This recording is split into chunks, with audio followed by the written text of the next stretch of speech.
The cup is always full, especially when it's empty. There's this thing in the Bible or somewhere where it goes something like this: you lift a stone, there I am. Basically, where there's nothing there I am. Like, the kingdom is always there.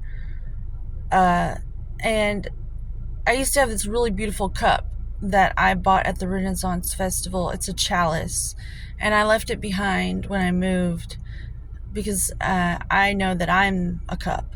Women are cups, sacred cups. The Holy Grail is between our legs. And the cup, we're always hearing these sayings. If you look at the glass half full, blah, blah, blah, blah, blah. My cup was empty on purpose because it's important for us to empty our cup. Because if we are constantly overfilling our cup, it spills everywhere. We don't want it to spill everywhere. We need room in the cup because God's going to keep pouring downloads into us. And it's good to empty your cup and be ready for the fresh water to come in. Also, a lot of people are doing things like drugs, alcohol, food, whatever. It's the same thing in a different outfit. But people are trying to fill this hole in their heart or in their soul that they walled up a long time ago because they dared to feel as children, and someone told them that they were wrong and it hurt. And so slowly you start to wall up your heart and everything. And there's this, it's kind of like this empty spot that can never be filled. And it's like that empty cup. I see one rolling around on the ground in front of me in the wind, kind of like on American Beauty, where that bag is dancing in the wind, if you've ever seen American Beauty. And he films this empty bag. Well, I'm looking at this plastic cup rolling around. And it reminds me that the cup is not empty. It's like when you flip that stone over, there it is. The cup is more full than ever. And that's the divine feminine. You can't see it, but it's always there.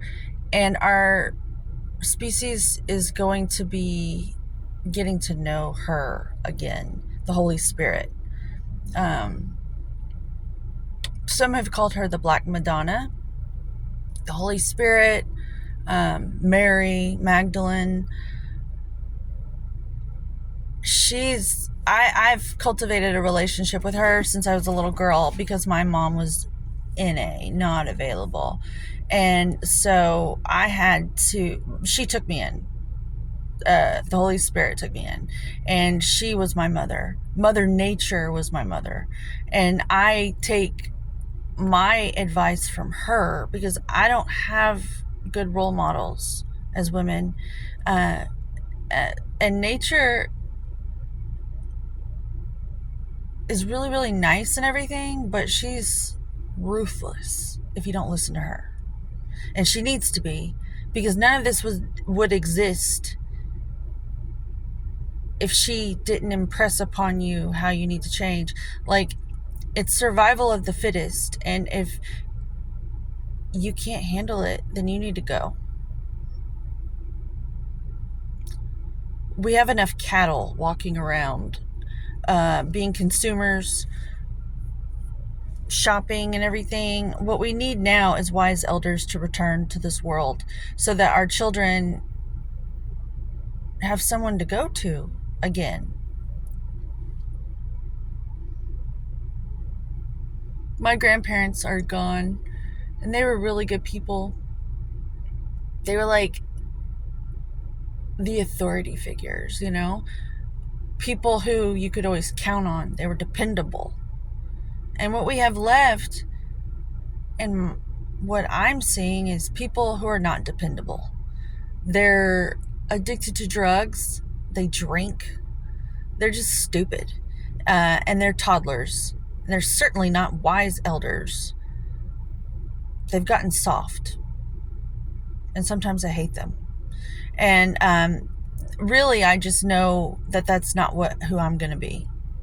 I am preparing myself to be a wise elder because I see a huge wave of adolescent girls and boys who are going to need me to be a wise elder for them. So I'm starting now.